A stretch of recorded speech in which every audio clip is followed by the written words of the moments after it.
বাংলাদেশ সরকারের দুইটা এজেন্সি পাট এবং বস্ত্র মন্ত্রণালয়ের অধীনে পাটকল কর্পোরেশন এবং জুট মিল কর্পোরেশন, এই দুইটার হাতে যে কয়েকটি পাটকল এবং বস্ত্রকল আছে, যেগুলি ইতিমধ্যে প্রাইভেট সেক্টরের উদ্যোক্তা বিনিয়োগকারীরা বিনিয়োগ করেছেন, সেগুলির অবস্থাটা কি, যেগুলি প্রক্রিয়াধীন আছে নতুন বিনিয়োগের জন্য সেগুলির অবস্থা কি, এবং আমাদের হাতে বাকি যেগুলি আছে সেগুলি আমরা আগামী কতদিনে কি অবস্থায় সেগুলিতে বিনিয়োগ আকর্ষণ করে কর্মসংস্থান সৃষ্টি করতে পারবো, এই বিষয়গুলির একটি আলোচনা করার জন্য, রিভিউ করার জন্য আজকে আমরা বসেছি। আমার সাথে আছেন চেয়ারম্যান আমাদের আশিক চৌধুরী এবং আমাদের সচিব বস্ত্রকল মানে বিটিএমসি এবং বিজিএমসির দুজন।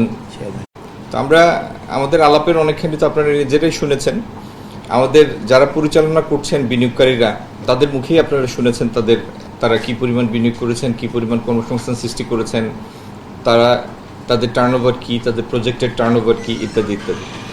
আর কয়েকটি প্রক্রিয়াধীন আছে, আরও 6টি মিল আমরা আশা করছি এই বছরের মধ্যেই, এই ডিসেম্বরের মধ্যেই আমরা প্রাইভেট সেক্টরের কাছে হস্তান্তর করতে পারবো।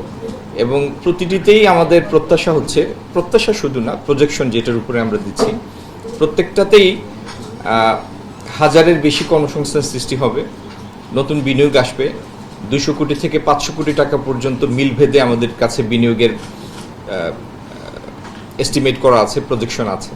তো ইনশাল্লাহ পাট এবং বস্ত্রকলের অধীনে যে কয়টি মিল আছে অদূর ভবিষ্যতে সবগুলি মিল আপনারা কোনোটি এই খাতে, কোনোটি ভিন্ন খাতের বিনিয়োগে চালু অবস্থায় দেখবেন, হাজার হাজার কর্মসংস্থান সৃষ্টি হতে দেখবেন, এবং মূল্যবান বৈদেশিক মুদ্রা এবং অনেকগুলি ইম্পোর্ট সাবস্টিটিউট ইন্ডাস্ট্রি এই খাতে প্রতিষ্ঠিত হবে। আগামী দিন সেই পরিকল্পনা নিয়ে আমরা এগিয়ে যাচ্ছি।